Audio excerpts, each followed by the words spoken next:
દારૂના વિવાદ વચ્ચે રાજકોટના જેતપુરના ચામુંડાનગરમાં રહેતી મહિલાઓએ ગઈકાલે દારૂના અડ્ડા પર જઈ જનતા રેડ કરી હતી અને દારૂ સાથે વેચાણ કરનાર બુટલેગરને ઝડપી પાડ્યો હતો અને પોલીસ હવાલે કર્યો હતો, પણ પોલીસે આરોપીને માત્ર અડધી કલાકમાં છોડી મૂક્યો હતો. આથી પોલીસની કામગીરીથી નારાજ મહિલાઓએ આજે સવારે ફરીથી દારૂના અડ્ડા પર જનતા રેડ કરી બુટલેગરને ઝડપી લીધો હતો. સ્થાનિક મહિલાઓનો આક્ષેપ છે, ગઈકાલે છૂટીને આવેલા બુટલેગરે જાનથી મારી નાખવાની ધમકી આપી હતી. આથી સતત બીજા દિવસે જનતા રેડ કરી હતી. અમે દારૂ પકડીને આપીએ તો પણ પોલીસ છોડી મૂકે છે તેમ કહી મહિલાઓએ તંત્ર સામે સવાલ ઉઠાવ્યા હતા. ત્યારે સતત 2 દિવસથી ચાલતા આ હલ્લાબોલ બાદ હવે પોલીસની કામગીરી શંકાના દાયરામાં આવી ગઈ છે. સરકાર નોટબંધી રાતોરાત કરી નાખે તો આ દારૂબંધી કેમ નથી કરતા? અમે 5 વર્ષથી અમે આમાં પોલીસ વાળાને ફરિયાદો કરી છે તો આમાં કઈ એક્શન નથી લેવાતા.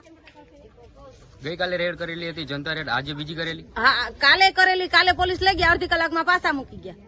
અડધી કલાક થઈને છૂટી ગયા. હાંજો હાંજ દારૂ વેચાણ ચાલુ થઈ ગયું. હાંજો અમને ધમકી દઈ ગયા કે અમે તમારે ખૂન કરી નાખીશું. અને આજે જનતા રેડ કરીને આજે હથિયારો હોત પકડાણા. અને વિનંતી કરેલી છે કે અમને સાર્વજન ખાલી કરી દો ને અમારો માર્ગ કાઢી દો. અમારા ચામુંડા નગરની અંદર કોઈ અમારું સામું જોતા જ નથી. તો તમે પોલીસની કામગીરીથી સંતોષ નથી? નથી સંતોષ. અમે હવે ઘરે